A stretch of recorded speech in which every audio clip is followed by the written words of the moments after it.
Assalamualaikum warahmatullahi wabarakatuh. Pada anak-anakku sekalian yang saya cintai dan saya hormati, semoga Allah tetap jaya dan diridhoi oleh Allah Subhanahu wa Ta'ala sampai akhir masa. Assalamualaikum warahmatullahi taala wabarakatuh. Bismillahirrahmanirrahim. Allahumma sholli ala sayyidina Muhammadin al-Fatih lima ughliq wal khatib lima sabaq nasiril haqqi bil haqq wal hadi ila shiratikal mustaqim wa ala alihi haqqa qadrihi wa miqdarihi al-azim. Marhaban ya Ramadan, marhaban ya syahrus syiyam. Alhamdulillah, di tahun ini kita masih diberikan kesempatan, masih diberikan kemampuan, masih diberikan kepanjangan umur. Akhirnya kita bisa sampai pada Ramadan tahun ini. Kedua adalah salawat serta salam semoga tetap tercurah limpahkan kepada Nabi Muhammad SAW yang telah mengajarkan kita bagaimana cara kita berkehidupan, bagaimana cara kita menjalani dan memilih sebuah jalan yang baik ketika kita di dunia dan baik ketika di akhirat. Pada kesempatan kali ini kami akan sedikit membahas isu-isu yang sedikit mulai naik, bukan hanya secara nasional dan juga secara internasional pun sekarang sudah mulai naik, yakni Islam yang kafah, Islam yang sempurna. Seperti apa sebetulnya Islam yang kafah itu? Memantik dari buku yang dikarang oleh Imdadur Rahman, yakni judulnya adalah Islam Indonesia, Islam yang paripurna. Sebetulnya buku ini adalah tanggapan atau responsif terhadap gugatan-gugatan daripada orang-orang yang merasa mereka itu adalah paling benar, di mana Islam yang ada di Indonesia adalah tidak mereka anggap sebagai kategori agama Islam. Kenapa seperti itu? Karena mereka menilai bahwa Islam yang ada di Indonesia adalah sering atau banyak kegiatan-kegiatan yang berbau bid'ah. Terus juga mereka berpandangan bahwa Islam di Indonesia ini adalah mengidap sekularisme dan tidak mengamalkan yang namanya syariat Islam. Memantik dari apa yang terkutip atau tertulis di buku karya Imdadur Rahman tersebut, yakni ada 3 kategori di mana terkategori ke dalam Islam atau agama Islam yang kafah.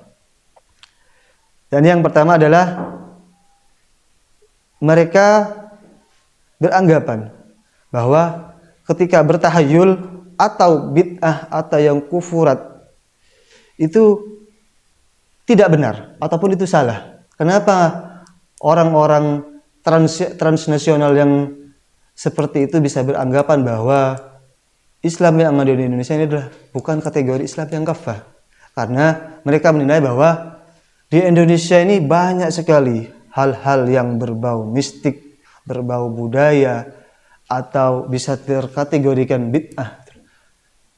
Itu pun yang melakukan hal-hal seperti itu adalah orang Islam yang ada di Indonesia. Jadi orang-orang yang transnasional tersebut beranggapan bahwa di Indonesia ini tidak terkategori terhadap Islam yang kafah.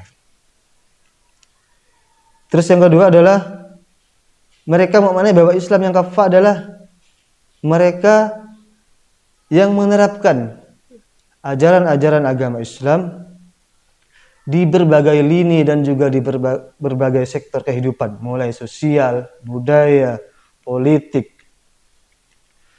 Mereka itu menginginkan atau mereka beranggapan bahwa di Indonesia ini jauh daripada ajaran agama Islam. Karena di Indonesia adanya budaya seperti itu, adanya politiknya yang seperti sekarang ini.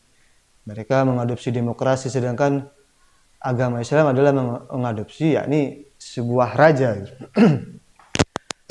Terus yang ketiga adalah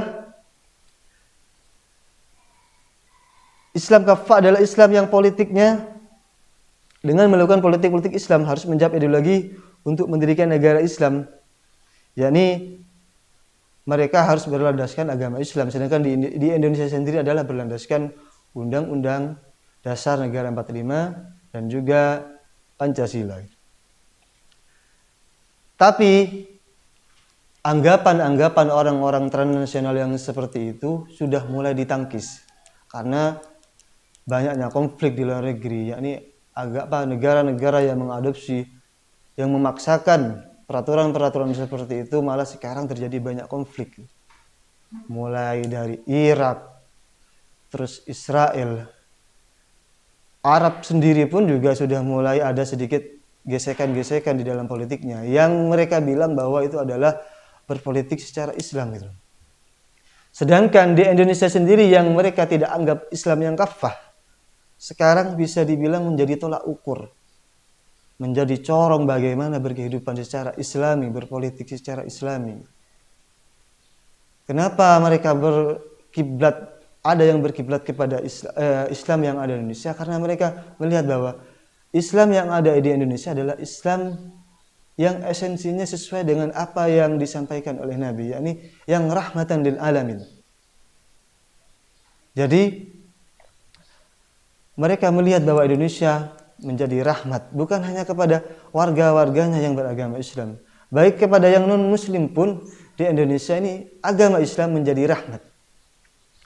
Baik secara sosial, baik secara budaya. Budayanya di Indonesia mungkin ada yang bilang budaya Hindu, bukan budaya Islam. Tetapi kearifan-kearifan lokal tersebut dikelola atau diorganisir sebaik mungkin oleh para wali-wali songo, oleh para kiai-kiai yang ada di Indonesia. Jadi menurut orang-orang transnasional tersebut beranggapan bahwa yang namanya Islam adalah ketika mereka berlandaskan dengan Al-Quran dan hadis, itu saja. Sedangkan di Indonesia adalah ada banyak sumber, memang sumber utamanya adalah Al-Quran dan hadis, tapi ketika kita tidak mampu untuk mencerna bahasa-bahasa Al-Quran, bahasa-bahasa hadis yang begitu umum atau begitu berat untuk kita cerna sebagai orang awam.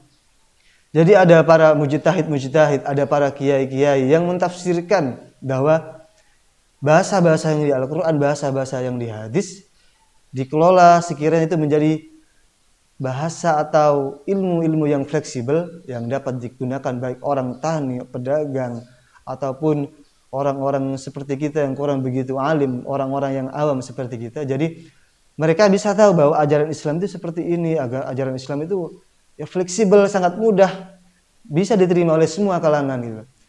Jadi Indonesia sudah mengadopsi hal-hal seperti itu. Gimana caranya berkehidupan sosial secara Islami, berpolitik secara Islami, bernegara secara Islami.